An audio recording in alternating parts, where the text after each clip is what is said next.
Okay, so after their sheds had been burned down, they were trying to get themselves back together. The next morning, when they noticed the redcoats were coming up over the hill and going past their house. So now Benedict Arnold is bringing in the British Army. All right, let's go on from there. Barking over her shoulder, Mother charges towards the house, with Harriet just inches behind, sucking in the air in loud gulps. Susanna and Penny, come quickly. Penny and I remain transfixed, though gaping at the horror unfolding in the distance. When we don't move, she circles back, her gown billowing round her. Gathering me in close, Mother speaks in a low, calm voice.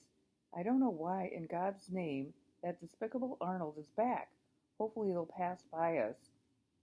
But if those vermin do come here, stay back and do whatever they say.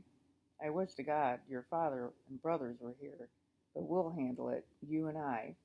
She gives me a grim smile, her thin lips pursed. They'll surely know we're patriots here, so don't meddle with them. Leave it to me. Come on, both of you. I need your help. Try as I might, I can't utter a sound. After nudging Penny and me into the house, Mother races into the parlor with Harriet still on her heels.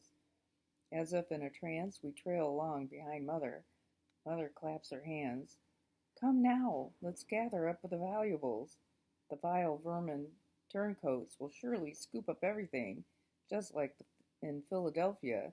Lord knows, there certainly won't be court-martial for him this time. Mother whirls around to Harriet. Head out to the portico and keep a lookout. Let us know if they head this way. Harriet nods as tears run down her face. Yes, ma'am. I'm ready to do my part, ma'am. Lordy, them soldiers out there scare me like the devil himself. None of us want them taking us nowhere, ma'am. We heard too many stories, that's right. Every few words she pops in and out in a throes of childbirth. Susanna, come over here with me. Penny, take down the portraits and pile them on the dining table. And shan't give them that Arnold satisfaction of torching ours like they did at the Harrison. And take extra care of Mr. Billings over the mantel. I want to weep. I've studied father's portrait for years, memorizing his every lines and curves.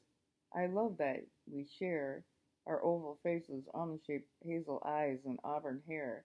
I can't bear the thought of its destruction. Wrap them up into fine linens and bring them down to the tunnel. They can have the rest for all I care. She tosses her head. Fast, go. She clasps her hands again, but Penny already is in motion, back to her steadfast once again self.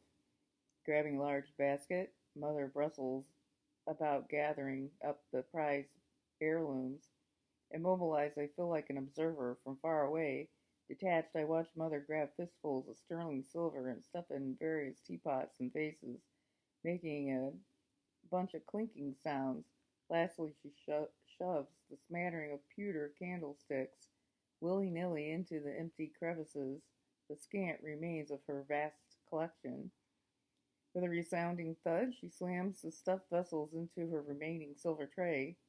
At least that's far less to hide, since it's so much is already gone. If it wasn't for our woodworkers and silver utensils, we'd eat with our hands. Earlier in the war, once ammunition became scarce, Mother gave away every item made of lead.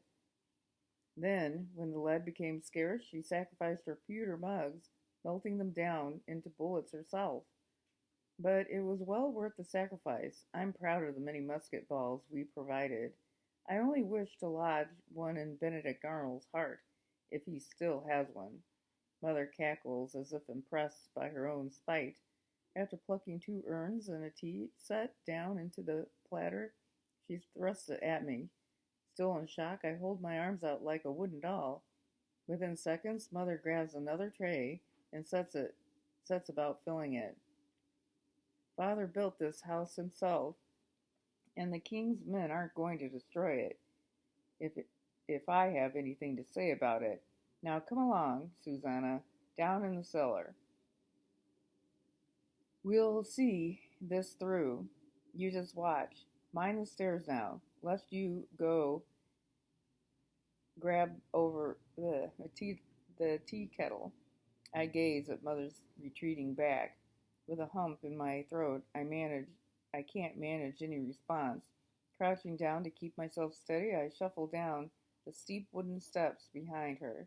Thankfully, the cellar's earthy coolness calms my jangled nerves. Despite the recent airing out, a familiar musty odor still permeates the area.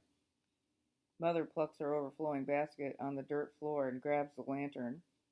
Put it anywhere you can find a spot. I'll open the tunnel while you and Penny gather more.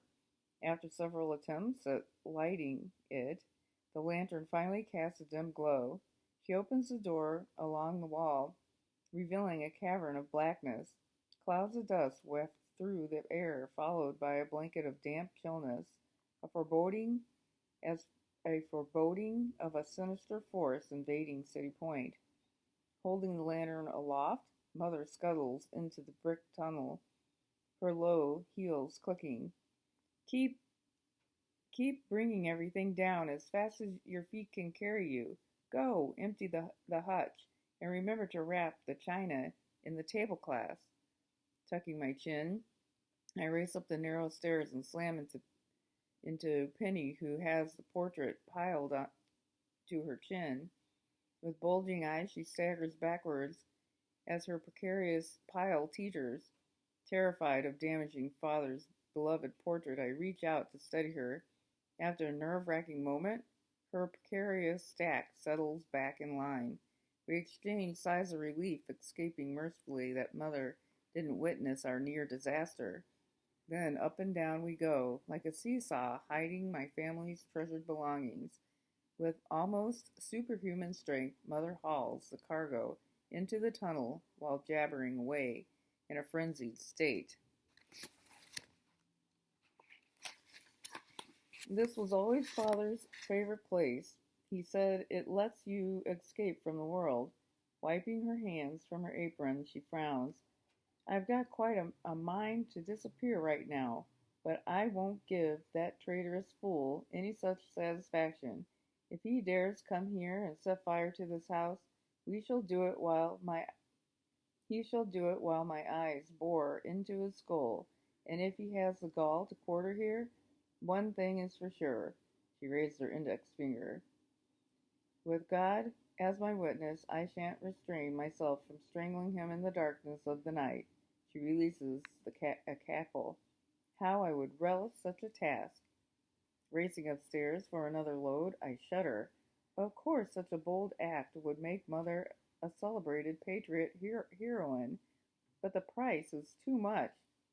They'd surely hang her, perhaps me too, and confiscate every slave. The redcoats would make quite a sport of transforming dear Bolingbroke into a pile of charred rubble that would smoke for days on end. Hopefully Mother values the plantation and everyone who depends on it much more than revenge, albeit well-deserved. Harriet lets out a blood-curdling scream that echoes through the floorboards. When almost hyperventilating, she shrieks her message between the forced breaths. Missus!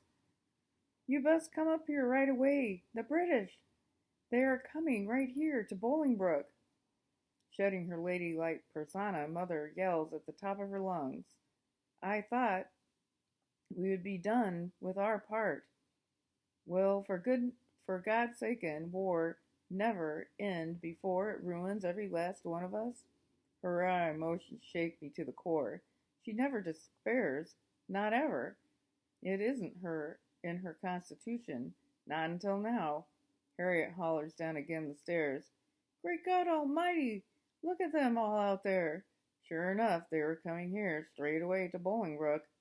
Ain't never seen the likes of this. No, ma'am. Lord, have mercy. Despite the distance, her heavy moans filled the dank air, mournful like a dying cow. Enraged, Mother shouts back, I've never seen the likes of this either. Only in my worst nightmares. Yell when you see the whites of their eyes. Harriet breaks out in sobs.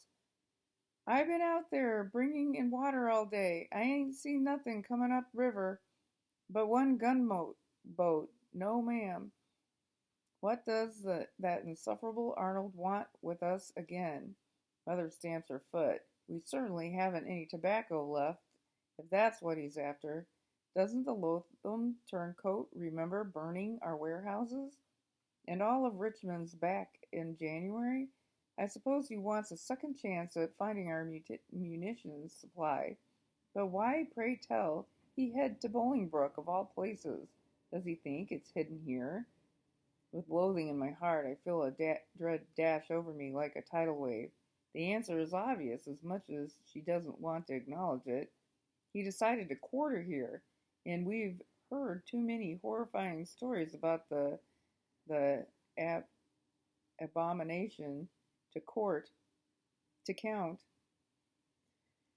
King George's appalling quartering act empowers these cruel and vengeful British soldiers to overrun our homes at will. They always arrive like this, an immense invasive force without warning, now looking more like an onslaught of giant red cicadas than soldiers. In reality, though, they are far worse akin to maggots, already feasting on an animal that has yet to die. While on the premise, they have the right to eat, drink, and loot everything. Naturally, there isn't a thing we can do about it. Worse, yet, they often burn the plantation in their wake, confiscating the slaves and horses as they depart. So it looks like uh, the British soldiers are coming to their home and they're going to use it for their homestead. All right. I'll put another one up tomorrow. See ya.